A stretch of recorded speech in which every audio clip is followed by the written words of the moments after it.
Ricky, can you hear me? What's up? Can you hear me? Dude, Yeah, what's up, buddy? dude, what's going on, brother? So nice to meet you, man. Yeah, for sure, man. For sure. I did think it was 1:30 Central, but I'm good, man.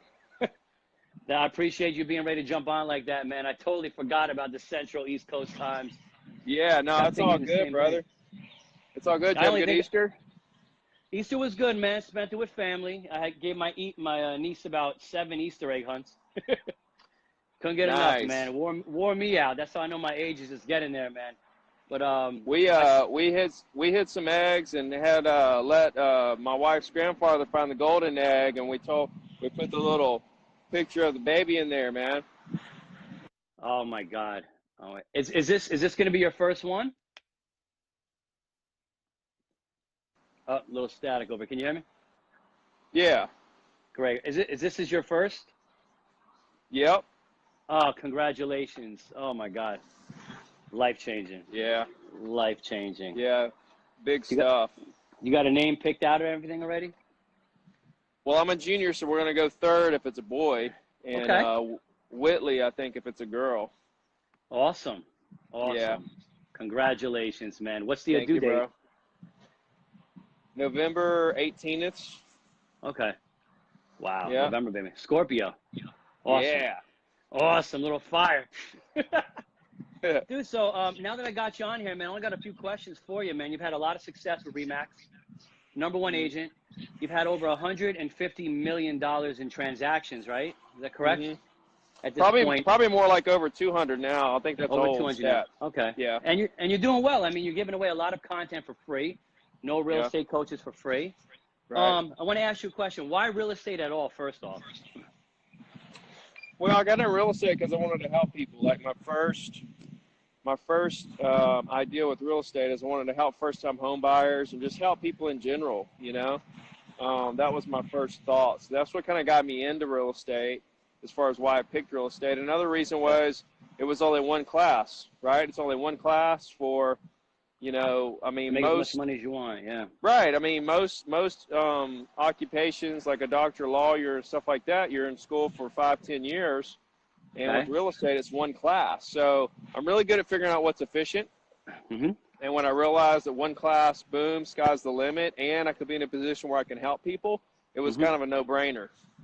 Amen to that, bro. So I had a question. Now that you've been in the game for a little bit, new agents that are coming out are what you seem to focus on and helping. What's more important, focusing on the volume of leads, the influence and engagement of your brand, or just going where the current market is hot, even if it means having to do referrals out of state in order to get your foot going? Well, I Because think you I don't have a think the, team. You don't have a team when you yeah, start, you know. I think the people that okay, so if you're brand new, you're saying, I think I Correct. think in the beginning it is literally sheer volume of leads if we're Sure. talking Okay. about brand new, because hmm I mean, quality's good, but at some point it has to be about quality's good, but at some point it's got to be about quantity. At some point we Quantity. have to do lots of deals. Too hmm many people are getting hung up on one deal, 2 deals, 3 deals, Sure. and it's kind of like they're make it or break it when there's all these other people. See, here's the thing. When you're saying yes, you're taking all this time on these 1 or 2 or 3 deals, you're basically in essence saying no to all these future clients that haven't even talked to you yet, but you're not even trying to reach out to those people or find new people and talk to new people because you're so engulfed in the deal in front of you, when Sure. really that deal has already worked itself out. That deal is going to Sure. work out. The process Regardless. is going to take care of itself. Don't Okay. focus so much on what's in front of you. Focus on who else can I help, and Connect. try to build that volume of hmm clients. So what is a way that is a good way of targeting to get new leads pretty fast? Everybody posts online, but you can actually target. Most people don't realize the target part of social media. You're pretty good with that. What are you using to keep more people coming in for you, to keep the volume going?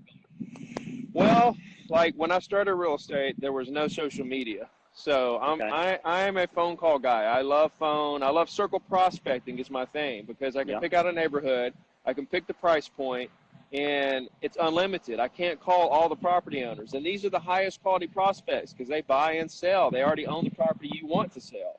There's nothing more efficient than calling property owners that own the type of property you want to sell. So that's my main course right there. Okay. But a little few side dishes.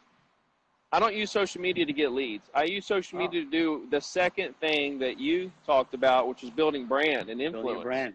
Okay. I believe social media for agents is really big for brand. Now, what does brand do? Brand brings you clients. People know who you are. They see you, and they call you because of your brand. So it does create leads, but it's not necessarily like we're not doing I don't do lead magnets and try to get, you know, people to sign up for this or that online in order to try to get them as clients as far as real estate goes. In real estate coaching, I do. See, coaching is a different world. It's a whole different business. I got two businesses going. I got the coaching business, and I got the real estate business. And it's just two completely different worlds, and I try to be strategic for both. You know, I try to use social media for more branding in real estate and not so much leads.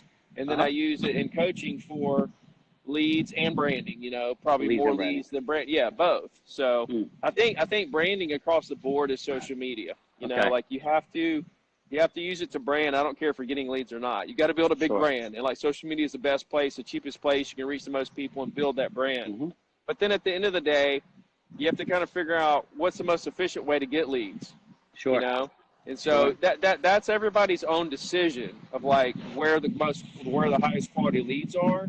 You know, I'm not here to say that the way I do it is the best at all. I'm just saying that I found what works for me, and I like targeting owners who own the type of property I want to sell, and I like talking to them. More units, I think, I mean, voice to voice is the reason why technology hasn't and won't replace real estate agents. And conversations are the key to all. Conversations are the key to all closing. So let's just bypass all this. Let's just bypass the entire. Let's just bypass all the BS. See, what the problem is, people are scared to get on the phone. So what are they doing? They're putting time and money in between where they are now and actually talking to people because they inevitably have to talk to people. So they're just spending a lot of time. Like they're wasting time not talking on the phone and then spending money trying to figure out a way to build a business without talking on the phone. And then at the end of the day, what do? They have to talk on the phone. So how do you how do you decide on who to look for and then how many calls a day do you make? I decide, well, if I were a new agent and I was trying to like break into a market, I'm going to pick a subdivision that has close to the average price of my market. That's kind of where I want to start because that's obviously probably the hot price range in the market, the average price, maybe even just a tad under that, right? I want to really try to laser focus in on that for a little while, maybe several months, and really get a good foothold, get some listings, get some sales, and then from that point, I want to diversify my portfolio. I want to do some that are much higher than the average price range, and then I want to do some that are even way lower.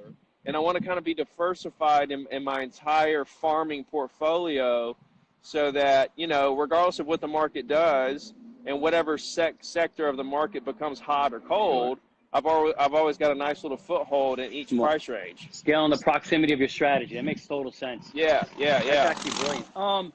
Now, of course, there's high times, there's dry times. At some point, you can't be a real estate agent forever. You know, you wear out a little bit.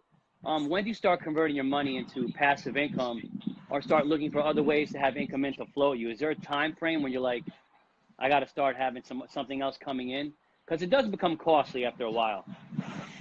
Yeah, I think that the biggest thing is to really, I think what I've done really well is sticking with one thing at a time way longer than I should have, which ends up being a good thing. Like, seriously, like I didn't have an assistant for a long time. I should have hired an assistant way earlier, right? And then like when I started investing was when I had so much money saved up. I probably should have started a little sooner. And then when I started coaching, I had already sold 100 properties a year for like 2 or 3 years before I started coaching. I probably should have started just a little bit earlier. So, but it's a good thing because it locks in the fact that you're good. Like sometimes when you go too early, then you could put yourself in a situation. You know what I mean? So I think it's all dependent on everybody's specific situations. And I think you should focus, laser focus. Don't try to do two things at once. Don't like get in real estate for a year, sell 20 properties, and then try to invest, is my opinion. Stay where you are. I would say stay in your lane until you've got a nice pile of money saved up. Okay. And you know what you kind of know, you know, you got your feet wet a little bit with helping some other investors. and Absolutely. you feel very comfortable with a first-time investment, which I did a duplex, was my first one. Wow. And now I have like 7 rental properties. I flip about 2 or 3 a month. So I've got long-term investments, short-term investments. I've got some that I'll keep for a year or two And and volume sell it. building. Yeah. Yeah. So I just it just depends on the deal. And do you have a real estate team right now? And if so, what do you look for when you're hiring somebody? Or what would you look No, for if you were going to? I'm a single agent. I tried to do the team thing. You know, what's so cool about real estate is that everything works, and you just got to figure out what works for you. You know what I'm saying? Like, True. a lot of people True. are really successful with the team. Sure. I can't do the team thing. I would rather help agents the way I'm doing it through social media and the free coaching, rather than Sure. have 3 or 4 agents that I'm spending 8 hours a day on trying to help. And I tried to do a team too when I was earlier in my career. I didn't really know exactly how to do this. So Sure. at this point, now I understand it's all about setting expectations, right? But you And wouldn't do a team now, right? You probably would not. do what? You wouldn't do a team right now? Is it too hard to manage the expectations of people and the No, mindset of people? no, I could do it. I could do it. Like, looking back, I didn't set expectations when I tried to do a team for a split second and realized I didn't like it. Sure. I did it wrong. I didn't set expectations right. I didn't do anything right. I wasn't doing it right. I was just trying to make it happen. And now I could do it very easily. I know exactly how to do it now, but I still choose not to. Sure. Because I just see what I realized when I try to do a team, and this is what team leaders have to grasp. If you do a team and you're a team leader, you have to put your agents above your sales, right? And you have to put them above your client. You have to put them above your clients. Happy office. You got to put them above your clients, and you got to put them. You can't compete with them. If you got a listing appointment, you got to give it to them.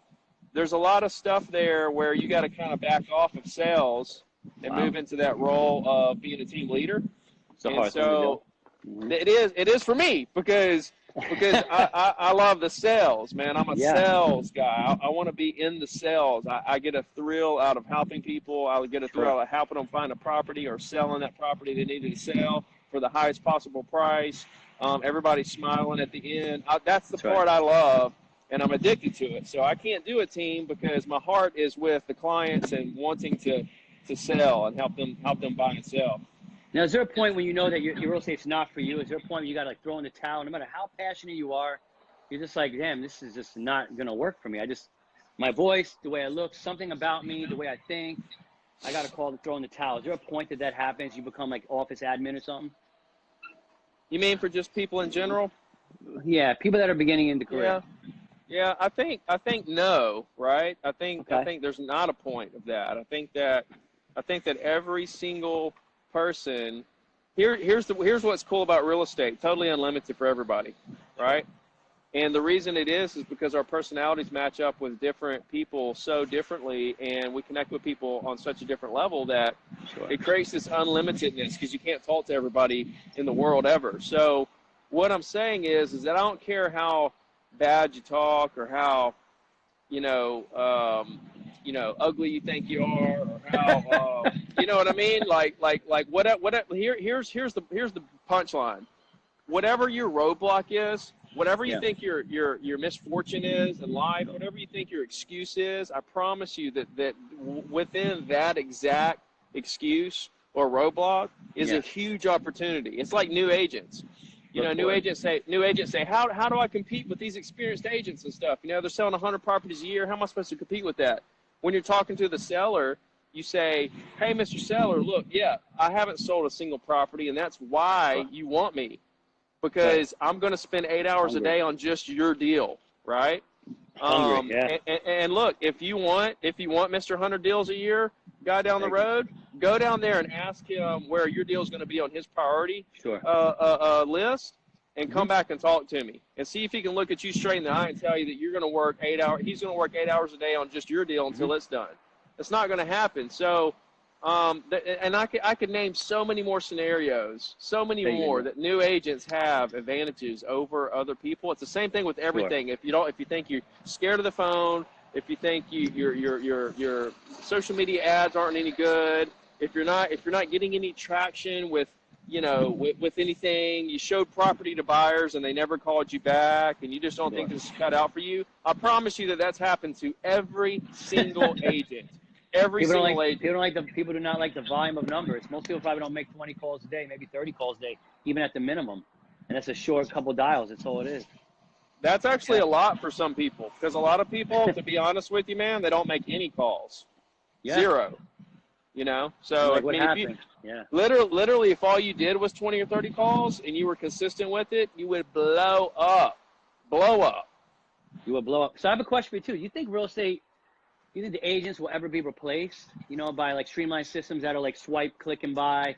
People buy from the comfort of their house with VR glasses on, where agents will take an analytical role? No, because, man, it's so much different than buying a pair of shoes or something, man, you know? Like a lawyer, you got to negotiate.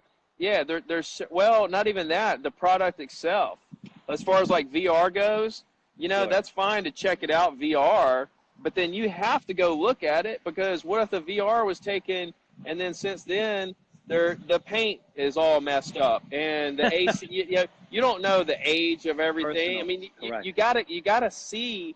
I mean, you're going to live in this property, or even if you're an investor, you're going to have to put money into this property. So the condition of it firsthand is so important. So, I think VR will come into play, and people will view properties through VR. But at the end of the day, they're going to look at it before they actually close on it most of the time, especially if they're going to be living there. You know what I mean? So, no, I don't think so, man. And like you said, see, people don't, you know, like for sale by owners, they don't need agents to give them exposure anymore. They got all the exposure at their fingertips now. Right.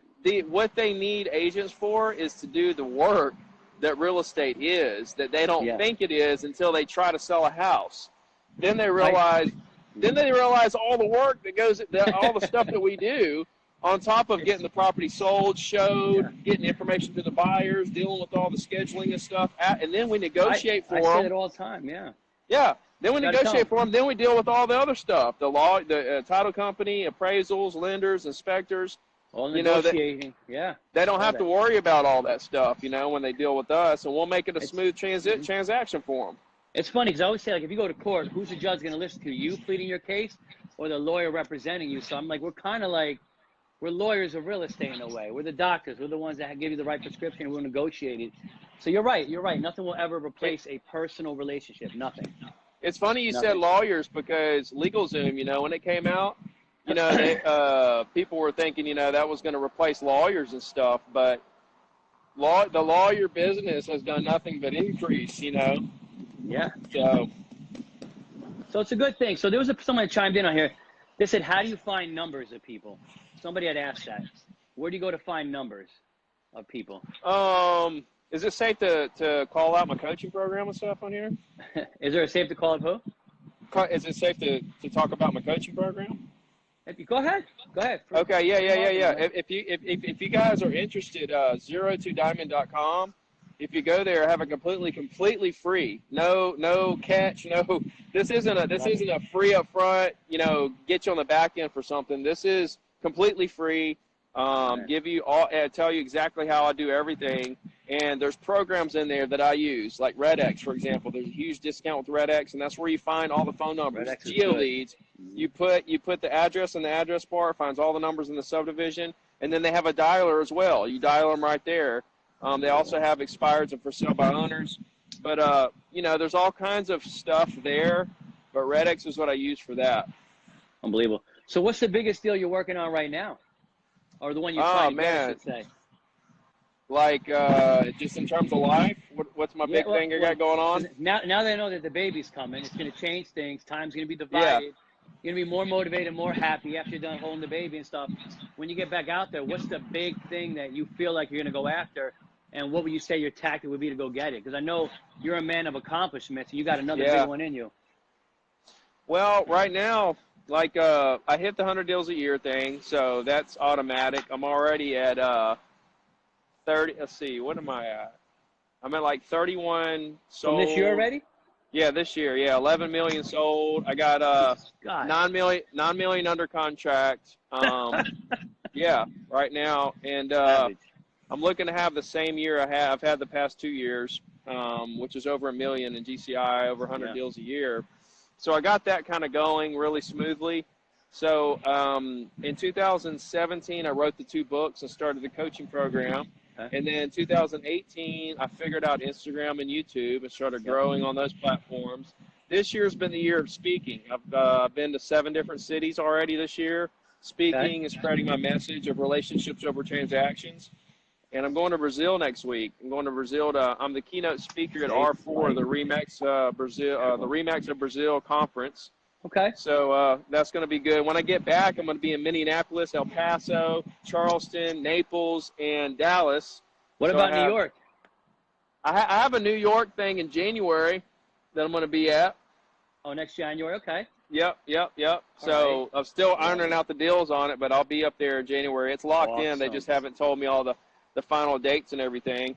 Okay. So this is the year of, like, I've done a lot of free speeches. I've done a couple paid, but mostly free.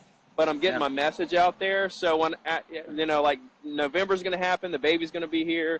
A couple months there to adjust to that and everything. But 2020 is going to be the year of paid speaking for me, where I really and the reason paid is not because I want to get paid, but because paid means huge audiences. Right, and I just want to get into that 1,000 to 5,000 audience stages where, and it doesn't matter. It doesn't matter if it's real estate agents. I want to help anybody that wants to hear my story and can help them take their life to the next level. You know what I mean? It's so important. I like what you said in the very beginning when you said that you would not probably try to manage a brokerage or whatever. You want to be an agent like the competition because you felt like you had to be selfless to run a brokerage. You had to be selfless to be a leader. You had to be a guy that would be the mentor, give the information, the helpful guy, you know what I mean? And even though you're a leader in your own way, though, you still are actually doing that with your time. You're giving away so much more information. And I feel like people like you and people sometimes like Grant Cardone and other people out there that are really pushing real estate influence are the reason that keep a lot of people from turning in their license and walking home. It's a tough industry because it's all built on commission and greed, but it's so important, to be there for people. So I commemorate you on that, man, and I congratulate you on everything you've been doing. Absolutely, man. I'm putting the phone to my ear because somebody tried to call, and then it cuts out on my earpiece, so I got to put my ear up to the phone. All good, man. Always multitasking. Got to. So, Ricky, man, anything you want to let people know, man? People are out there, like, feeling down and out, and something they can get started with to find a little bit of encouragement, to find a little bit of win today, something they could quickly do to get a win today that they can know it's possible for tomorrow. Dude, absolutely. I'll tell you right now. And for anybody out there who's thinking that they're not good enough or this business isn't for you, I don't care what business you're in. It doesn't really matter. Here's the facts, right? Here's a couple facts. Business is unlimited.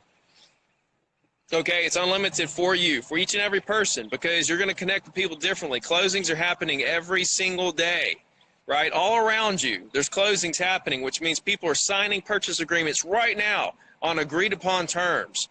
Okay, and they're doing it without you because you're sitting around sulking about you don't think you're good enough for the business, when in reality, these people would have been doing the deals with you if you would be more positive about the situation and realize that it's completely unlimited. Competition, guys, does not exist. Competition doesn't exist because you're so different than everybody else, right? No. And you just have to realize that when you lose something, when you lose a deal, when you lose when something falls through, when something doesn't go your way, I want you to think about this. Think about the future time that you just got back, that you don't have to deal with that deal anymore. Whatever that deal was that you lost was fixing to take massive amounts of time out of your life in the future, hours and hours and hours that you just got back, right? That's a gift. That's a gift. And if you sit around and use that future time you just got back to find 5 more deals, instead of using that future time to sulk about the deal that got away, you will multiply your business, right? So view losing deals as such a huge positive for you and a way to multiply your business. Don't look at it as though, that should have been yours, or they should have chose you, or I can't believe they did that to me. No. Yeah. Thank them. and actually be nice to them, because here's another fun fact. So many deals that fell through, so many clients that went the other way, away from me, a certain percentage of them come back and say, I'm sorry I left you, I'm back, right? If you handle those situations professionally, right? And with dignity, and tell them that, because you got to understand, it's their choice. It's that person's choice to choose what agent or what salesman or whoever or whatever. It's their choice to decide who they want to use for what, not yours. So let them make the choice. Do the best you can do to connect. You always want to connect first and then convert. And give them a good feeling, man. And give them a good feeling. I always say the only two things you can leave people are your professional system that they can use, that they remember you for, or the way you make them feel, man. And you got to trust that you put enough effort out when you walk away. And they will come back, because a lot of people don't have the gratuity, don't have the gratitude, the humbleness, humility, and the effort to constantly be that way. A lot of people are just in it for themselves, and I think that's the wrong reason, man. You really got to be kind to people, and they do come back to you. They always come back. Yeah. I mean, I'm telling you, after my almost 20 years in sales, the biggest thing I realized was that the quickest way to a deal is by not chasing the deal. And just trying to figure out how to help people. And they're like, oh, well, that may work for you, Ricky, in 5 years. And maybe you get a deal in 10 years or 2 years. I ain't got time for that. I need deals now. And it's like, dude, you're missing the entire point, bro. Like when you quit thinking about the deal and you start trying to figure out how you can help people and how to connect with somebody on a deeper level, that's what's going to get you the deal now. Because remember, closings happen every day. That's right. Closings do happen every day. They just don't happen for everybody that aren't doing the right thing, but they are there. Well said. Well said. I love it, man. Can you hear me clear? Yeah, I can hear you. Yeah, I said, well said, man. You're absolutely right. Absolutely. So I got one last thing for you, man. If anybody ever had to reach out to you for your coaching program and said, hey, I got a building I can't get. Do you want to pitch it for me? Would you ever do that for anybody over the phone? What now? Pitch what? If somebody ever said, I need some help with pitching, a building or anything of that nature, and I know you're going out there to help people, would you ever offer the opportunity? This is a wild question. Would you ever offer the opportunity of actually making the phone call for them? If somebody wanted me to make the phone call for them? Yeah. Check this out, dude. Tomorrow, I'm making calls for an agent in Philadelphia. I'm going to cold call property owners. 2 or 3 weeks ago, I cold called property owners in San Diego, right? And it's on YouTube. We go live. And so tomorrow, 3 p.m. Central, I'm calling.